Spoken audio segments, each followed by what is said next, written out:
శ్రీ గురుభ్యో నమ. శ్రీకృష్ణ పరబ్రహ్మణే నమ.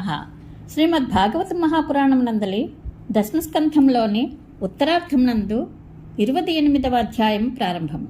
ఈ అధ్యాయంలో శ్రీకృష్ణుడు సాళ్వుని వధించుట మొదలగు విశేష విషయములను తెలుసుకుందాము. శ్రీశుకుడు వచించెను. సారథి చెప్పిన మాటలను వినిన అనంతరము ప్రద్యుమ్నుడు జలములతో చేతులను స్పృశించి ఆచమనమనర్చి కవచమును ధనుర్బాణములను చేబూని ఇట్లనెను: సారథి, వీరుడైన ఆ ధిమంతుని వద్దకు మరలా నా రథమును తీసుకొని పొమ్ము. ప్రద్యుమ్నుడు యుద్ధభూమికి చేరిన సమయమున ధిమంతుడు యాదవ సైన్యములను చికాకుపరచుచుండెను. అప్పుడు ఆ యదువీరుడు అతనిని ఎదిరించి నవ్వుచో 8 బాణములతో కొట్టెను. ప్రద్యుమ్నుడు 4 శరములతో ధిమంతుని 4 రథాశ్వములను ఒకే ఒక్క బాణంతో రథసారథిని హతమార్చెను. 2 శరములతో శత్రువు యొక్క ధనుస్సును పతాకమును నేలపాలనర్చెను. మరి ఒక బాణముతో ధిమంతుని శిరస్సును ఖండించెను. గదుడు, సాత్యకి, సాంబుడు మొదలగు వారు సాల్వుని బలములను కడతీర్చిరి. సౌభ విమానమందున్న యోధులు అందరూ గదుడు మొదలగు వారి విజృంభణకు కంఠములు తెగిపోగా వారు సముద్రంలో పడిపోయిరి. ఇట్లు యాదవ వీరులను సాల్వుని యోధులను పరస్పరము చంపుకొంచు పోర్చుండిరి. ఆ సంకుల సమరము 27 దినములు భయంకరముగా కొనసాగెను. ధర్మరాజు ఆహ్వానముపై శ్రీకృష్ణుడు ఇంద్రప్రస్థ నగరమునకు వెళ్ళియుండెను.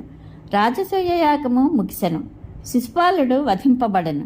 పిమ్మట ఘోర దుశ్శకనములు పొడసూపెను. వాటిని గమనించి శ్రీకృష్ణుడు కురువృద్ధులను, మునీశ్వరులను, కుంతీదేవిని, పాండవులు మున్నగు వారిని వీడ్కొని ద్వారకకు బయలుదేరాను. మార్గమధ్యమున ఆ స్వామి తనలో తాను ఇట్లు అనుకొనెను: పూజ్యుడకు మా అన్నతో కూడి నేను ఇచ్చటికి ఏతెంచితిని. శిశుపాలుని పక్షమునకు చెందిన రాజకుమారులు ద్వారకను తప్పక ధ్వంసమునర్చియే ఇందురు. ఈ దుశ్శకునములకు కారణము అదియే అయి ఉండవచ్చును. శ్రీకృష్ణుడు ద్వారకకు చేరినంతనే తన వారికిని సాల్వ సైన్యములకును మధ్య జరుగుచున్న యుద్ధమును గమనించెను. సౌభము సాల్వుడు సృష్టించు భీభత్స పరిస్థితులను చూచెను. వెంటనే పురరక్షణమునకై బలరాముని నియమించి దారుకునితో ఇట్లనెను: సారథి, నా రథమును వెంటనే సాల్వుని సమీపమునకు చేర్చుము. ఈ సాల్వుడు గొప్ప మాయావి. ఇతని పోకడలను చూచి నీవు ఏమాత్రమూ తొట్టుపడవద్దు. శ్రీకృష్ణ ప్రభువు ఇట్లు ఆదేశించినంతనే దారుకుడు రథమును సాల్వుని వద్దకు నడపెను. గరుడధ్వజము గల రథంపై ఆ స్వామి రణరంగమున ప్రవేశించుటను అచటనున్న యాదవ వీరులను సాల్వుని యోధులను చూచిరి. పరీక్షణ్ మహారాజా సాల్వుడు కూడా శ్రీకృష్ణుని చూచెను. అప్పటికే గదుడు మున్నగు వారిచే అతని బలములు దాదాపు హతమయ్యుండెను. అంతటా అతడు కృష్ణుని రథసారథయగు దారుకునిపై శక్తిని ప్రయోగించెను. అది యుద్ధరంగమున భీకరధ్వనులను గావించుచు విజృంభించెను. ఆకాశమున ఉల్కల వలె తన కాంతులను దశదిశలను నింపుచు అతివేగముగా సారథిపై పడుటకు వచ్చుచున్న ఆ శక్తిని చూచి శ్రీకృష్ణుడు తన శరాఘాతముల చేయదానిని 100 కొలది ముక్కలు గావించెను. పిమ్మట ఆ ప్రభువు సాల్వుని 16 బాణములతో కొట్టెను. మరియు సూర్యుడు తన కిరణములచే ఆకాశముని వలె గగనతలమున పరిభ్రమించుచున్న ఆ శోభ విమానమును ఆ స్వామి తన బాణజాలముచే కప్పివేశెను. అంతటా సాల్వుడు శాంగధనస్సుతో విలసిలుచున్న శ్రీకృష్ణుని ఎడంభుజమును తన బాణముతో కొట్టెను. వెంటనే ఆ ధనస్సు ఆ స్వామి చేతి నుండి క్రింద పడిపోయెను. మెరుపు వేగముతో జరిగిన ఆ దృశ్యము అద్భుతావహమై ఉండెను. గగనతలమునందును భూతలమునందును ఉండి ఆ అద్భుత సంఘటనను చూచిన వారు అందరూ హాహాకారములు చేయసాగిరి. అప్పుడు సాల్వుడు బిగ్గరగా గర్జించుచు కృష్ణునితో ఇట్లనెను: మూర్ఖుడా, మాకు మిత్రుడు సోదరుడు అయిన శిశుపాలనకు ఇచ్చి పెండ్లి చేయుటకే నిశ్చయింపబడిన రుక్మిణిని మేము అందరమును చూచుచుండకనే అపహరించితివి. అంతేగాక ధర్మరాజు యొక్క రాజసూయ యాగ సభలో మా మిత్రుడైన శిశుపాలుడు ఏమర్పాటుతో నుండగా అతనిని అన్యాయముగా పొట్టను పెట్టుకొంటివి. నిన్ను నీవు అజయునిగా భావించుకొంచున్నావు. నేడు నీవు నా ఎదుట నిలిచినచో నా నిశిత శరములతో నిన్ను తిరిగిరా నీ లోకములకు పంపెదను. పిమ్మట శ్రీకృష్ణ భగవానుడు ఇట్లనెను: బుద్ధిహీనుడా, వ్యర్థముగా ప్రగల్భములను ఆడుచున్నావు.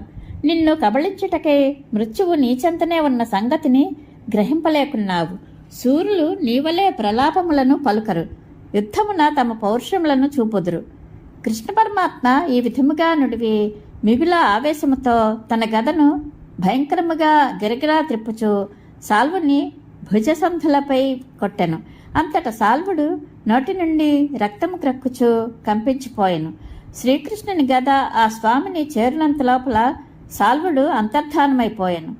2 ఘడియల అనంతరము ఒక పురుషుడు వచ్చి కృష్ణప్రభువునకు ప్రణమిల్లి ఏడ్చుచూ ఇట్లు వచించెను.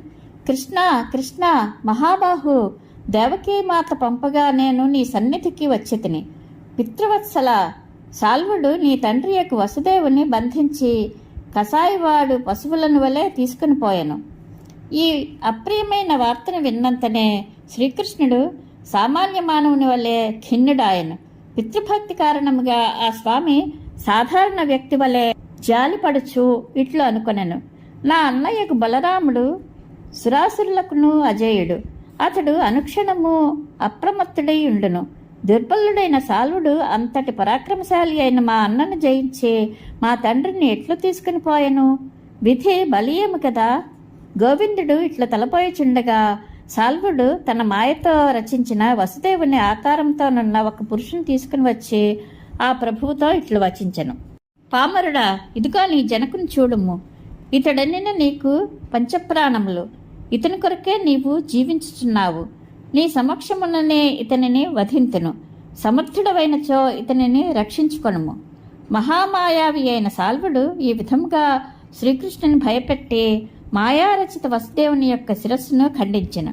పిమ్మట అతడు దానిని తీసుకుని పోయి ఆకాశములనున్న శోభ విమానమునందు ఆసీనుడయ్యను. శ్రీకృష్ణుడు స్వయముగా జ్ఞానస్వరూపుడు, మహానుభావుడు.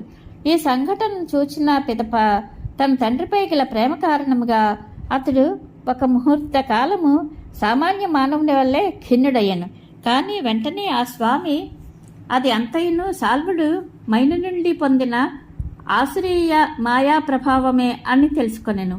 ఆ స్థితి నుండి తేరుకునిన పిమ్మట ఆ ప్రభువు పరికించి చూడగా యుద్ధరంగమున దోతగాని తన తండ్రి కళేవరము గాని కనబడకుండెను. దీనిని స్వప్న దృశ్యముగా భావించెను. అప్పుడు ఆకాశమునందు సౌభ విమానమున సంచరించుచున్న తన శత్రువును చూచి అతనిని వధించుటకు ఉద్యుక్తుడయ్యను. పరీక్షణ్ మహారాజా పూర్వాపర విషయములను ఎరుగని కొంతమందిని గురించి కొందరు ఋషులు ఇట్లు పలుకుచుందరు. కానీ శ్రీకృష్ణుని విషయమునందు ఇట్లు పలుకుట స్వవచో వ్యాఘాతమని వారు తలంపకుందరు. అజ్ఞానులలో ఉండెడి శోకమోహములు, స్నేహభయములు ఎక్కడ? పరిపూర్ణ జ్ఞానైశ్వర్య సంపన్నుడగు శ్రీకృష్ణునిలో అవి సంభవించుట ఎక్కడ? అది అసంభవము. శ్రీకృష్ణ భగవానుని పాదములను సేవించిన వారికి ఆత్మజ్ఞానము లభించును. అట్టి ఆత్మజ్ఞానులు తమకు అనాది నుండి సంక్రమించిన దేహాత్మ బుద్ధి రూప మోహమును పారద్రోలుదురు. అంతేకాదు వారు అట్టి ఆత్మజ్ఞాన ప్రభావమున అఖండ ఐశ్వర్యమును అనగా మోక్షమును పొందుదురు. ఇక సత్పురుషులకు పరమగతి అయిన శ్రీకృష్ణునిలో మోహము ఎట్లుండును? సాల్వుడు శ్రీకృష్ణునిపై బలము కొద్ది శరపరంపరను ప్రయోగించుచు ఆయనను దెబ్బతీయసాగెను. అప్పుడు అమోఘ పరాక్రమ సంపన్నుడైన ఆ ప్రభువు తన బాణములతో సాల్వుని గాయపరిచి అతని కవచములను, ధనస్సును, కిరీటమును ఛిన్నాభిన్నమనర్చెను. ఇంకను తన గదాఘాతముతో శత్రువు యొక్క శోభ విమానమును తుత్తునియలు గావించెను. శ్రీకృష్ణుని గదాప్రహారములతో శోభము వేల కొలది ముక్కలై సముద్ర జలములలో పడిపోయెను. అది విడిపోకముందే సాల్వుడు భూతలములకు దిగి గదను చేబూని వేగముగా శ్రీకృష్ణుని వైపునకు దూసుకుని వచ్చెను. గదను తీసుకుని పరుగు పరుగున వచ్చుచున్న సాల్వుని యొక్క బాహువును శ్రీకృష్ణుడు తన బల్లముతో ఛేదించెను. పిమ్మట సౌరి సాల్వుని సంహరించుటకై ప్రళయకాల సూర్యుని వలె వెలుగొందుచు అద్భుతముగానున్న తన చక్రమును చేతబట్టెను. అప్పుడు ఆ స్వామి సూర్యునితో కూడిన ఉదయగిరి వలె శోభిల్లెను.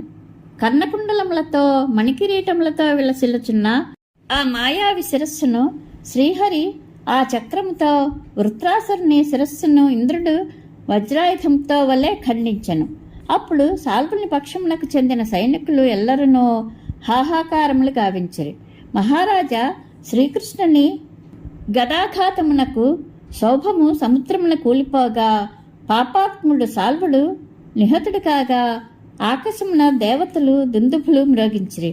అదే సమయమున దంతవక్త్రుడు తన మిత్రులైన శిశుపాలుడు సాల్వుడు మొదలగు వారిని హతమునొచ్చిన శ్రీకృష్ణునిపై పగ తీర్చుకున్నటకు మిగుల క్రుద్ధుడై దాడికి దిగెను.